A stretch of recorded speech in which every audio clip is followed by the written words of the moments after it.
BSc first year Chemistry Session 25 of Liquids and Solutions. In this session, I am going to discuss with you colligative properties, molality, mole fraction, determination of molecular mass of a solute by Barclay-Hartless method. Learning objectives will be to know about colligative properties of dilute solutions, to learn how to determine molar mass using different experimental methods.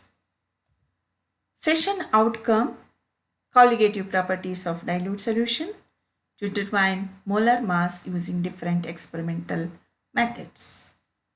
Prerequisites: should know diffusion, osmosis, molar mass. Now, what are these colligative properties? So, definition is: the colligative property of a system is one which depends only on the number of solute particles present in the solution and not in any way on the nature of the particles. That is, a solution is nothing but a solute dissolved in the solvent. When a solute particle is dissolved in the solvent, it forms a solution. This solution, the property of the colligative property, will not depend upon the nature of the particles of the solute, but it depends upon the number of the particle present in the solution. It is no way related to the nature of the particles. This is very important. Now, what are the various colligative properties? First one, relative lowering of vapor pressure, elevation in boiling point, depression in freezing point, osmotic pressure of the solution. Now, to understand these parameters, should know some basic things about molality and mole fraction. Molality, it is defined as the total moles of a solute contained in a kilogram of a solvent. Molality is equal to moles of solute over moles of a solvent. Then what is mole fraction? The mole fraction of any component of the solution is defined as the ratio of the number of moles of that component present in the solution to the total number of moles of all the components of the solution. For example, mole fraction is equal to number of moles of solute over number of moles of the solvent. Actually, solvent present in a solution. Then mole fraction is equal to, if you consider the component B, then NB over NA plus NB. If you consider the A component, then Na over Na plus Nb, where Nb the number of moles of solute in component B, Na the number of moles of solute in component A. Now, to understand the determination of the molecular mass of the solute by Barclay-Hartless method, you should know something basics about this osmosis and osmotic pressure. These terms you have to know.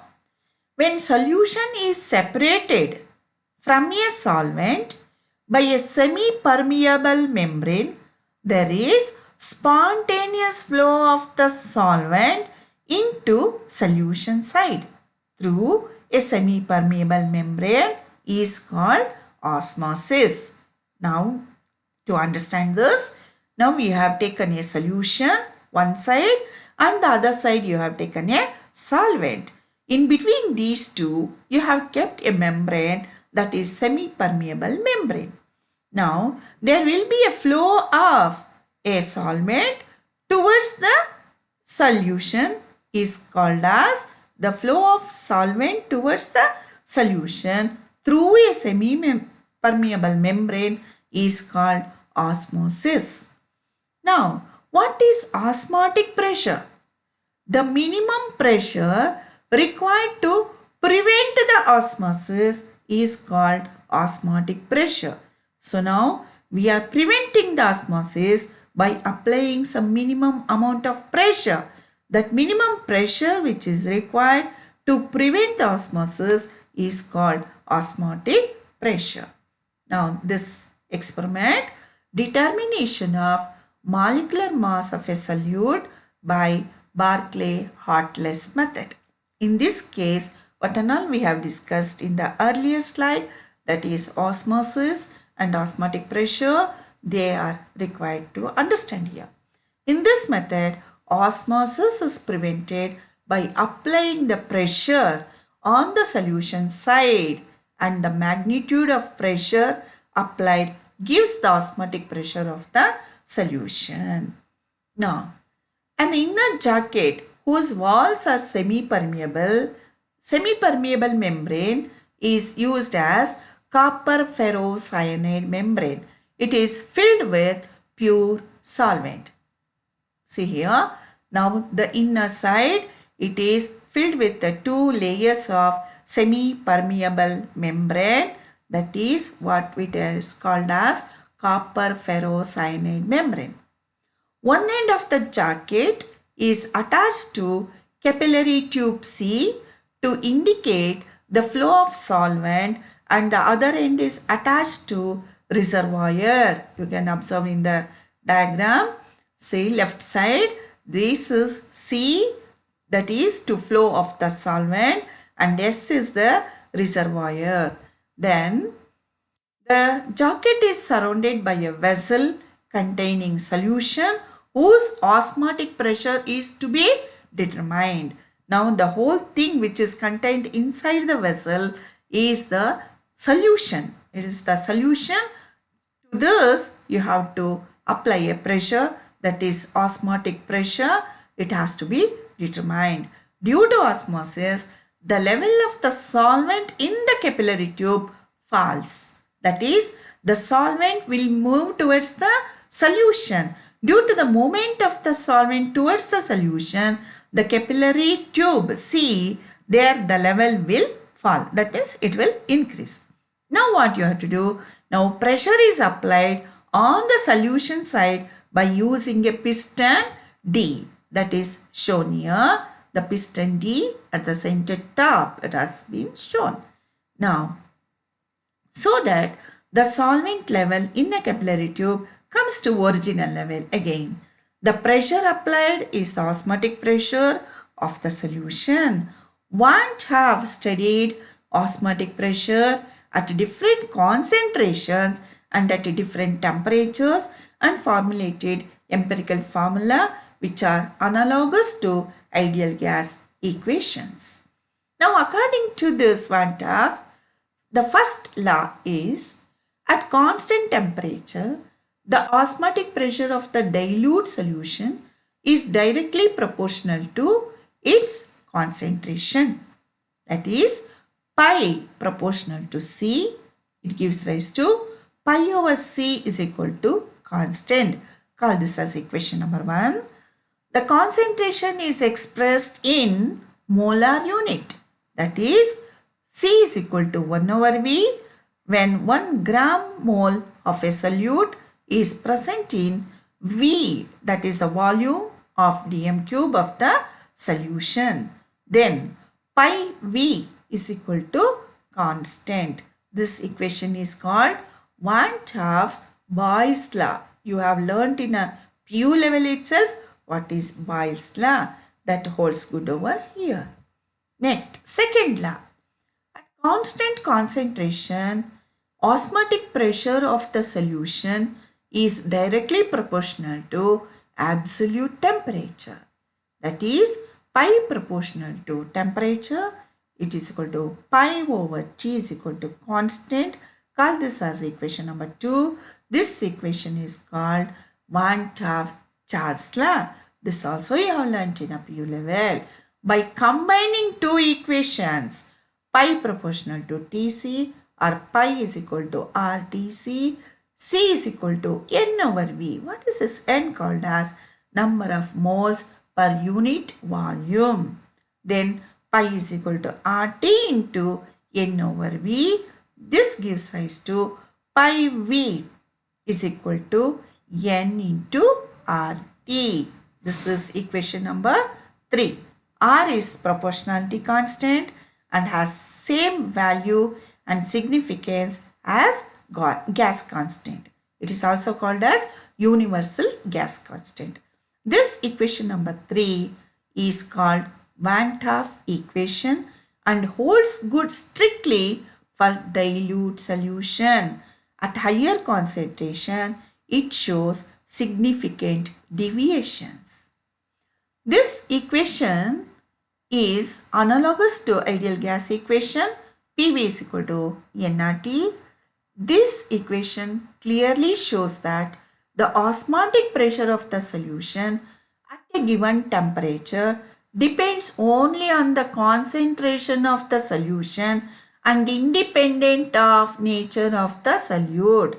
Therefore, it is a colligative property. The osmotic pressure is also used to calculate molar mass of the substance. Now we have the equation pi V is equal to small n RT. N is nothing but mass per molecular mass, that is mass is W, molecular mass will be capital M. Then pi V can be written as WRT over M. The M can be calculated as molecular mass is equal to WRT over pi V. W is the weight of the solute, R is the gas constant or universal constant, T is the temperature, V is the volume of solution, pi is the osmotic pressure. Now we can work out one problem on this. A 5.13% solution of cane sugar solution is isotonic with 0.9% solution of an unknown solute. Calculate the molar mass of the solute. Solution, let us see. Cane sugar solution, M1 it is given, it is 342 gram per mole. Volume will be 0.1 dm cube. Weight is 5.13 gram. For unknown solution, M2V is equal to 0.1 dm cube. W1 is equal to 0.9 gram. For isotonic solution, pi 1 should be equal to pi 2. Therefore, N1 is equal to N2 into W1 over M1, which is equal to W2 over M2. By taking cross, M2 is equal to W2 into M1 over W1. It is given the values over there. 0.9 is the W2 weight into 342 over 5.13, which is equal to 60 gram per mole. The molecular weight of unknown compound is 60. Now, recapitulation.